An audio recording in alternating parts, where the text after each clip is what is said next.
Hi guys, இன்றைக்கி இந்த வீடியோவில் என்ன பார்க்க போகிறோம்னு பார்த்தீங்கன்னா வல்வில் ராமர் கோவில் வரலாறை பற்றி தான் பார்க்க போகிறோம். வாங்க வீடியோக்குள்ளே போகலாம். இந்த கோவில் எங்கே இருக்குதுன்னு பார்த்தீங்கன்னா தமிழ்நாட்டில் இருக்கிற தஞ்சாவூர் மாவட்டத்தில் இருக்கிற திருப்புள்ளபூத்தங்குடி அப்படிங்கிற ஊரில் தான் இருக்குது. இந்த கோவில் 108 திவ்ய தேசங்களில் ஒன்றா இருக்கிற பெருமாள் கோவில். இப்போது கதைக்குள்ளே போகலாம். இந்த கதை ராமாயணத்தோட சம்மந்தப்பட்ட ஒரு கதை. இந்த கதையோட ஹீரோ ஜடாயு அப்படின்னு சொல்லப்படுற ஒரு கழுகு.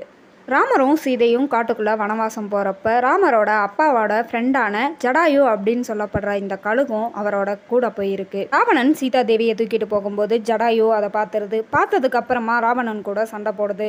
ராவணன் சண்டையில் இதோட 2 இறகுகளையும் வெட்டிடுறாரு. வெட்டினதுக்கு அப்புறமா ராமா ராமா அப்படின்னு சொல்லிக்கிட்டே கீழே விழுந்ததுக்கு அப்புறம் ராமர் வர வரைக்கும் தன்னோட உயிரை பிடிச்சி வச்சுக்கணும் அப்படின்னு சொல்லி உயிருக்கு போராடிட்டு இருக்கு. ராமரும் லக்ஷ்மணனும் சீதையை தேடிக்கிட்டு அந்த பக்கமாக நடந்து வராங்க. வரும்போது இந்த ஜடாயு கழுகு உயிருக்கு போராடிட்டு இருக்கு. ராமர் ஜடாயுவை பார்க்குறாரு. பார்த்ததுக்கு அப்புறமா ராமர் ஜடாயு கிட்ட வராரு. வந்து என்ன நடந்தது அப்படின்னு கேட்குறாரு. நடந்த எல்லாத்தையும் ஜடாயு சொல்லி முடிச்சதுக்கு அப்புறமா ராவணன் சீதா தேவியை தென் திசையில் தூக்கிட்டு போயிருக்கான் அப்படின்னு சொல்லிட்டு ஜடாயு கழுகு இறந்து போயிடுது.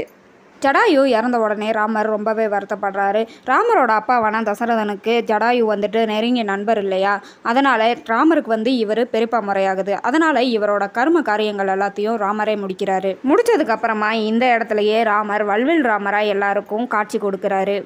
இதோட இந்த வீடியோவை நான் முடிச்சுக்கிறேன். இந்த வீடியோ பிடிச்சிருந்துச்சுன்னா லைக் பண்ணுங்கள். இந்த மாதிரி வீடியோ பார்க்குறவங்க ஃப்ரெண்ட்ஸ் அண்ட் ஃபேமிலிக்கு இதை ஷேர் பண்ணுங்கள். இந்த மாதிரி நிறைய விஷயம் தெரிஞ்சுக்க நம்ம சேனலை சப்ஸ்கிரைப் பண்ணி வச்சுக்கோங்க. அடுத்த வீடியோவில் நான் உங்களை சந்திக்கிறேன்.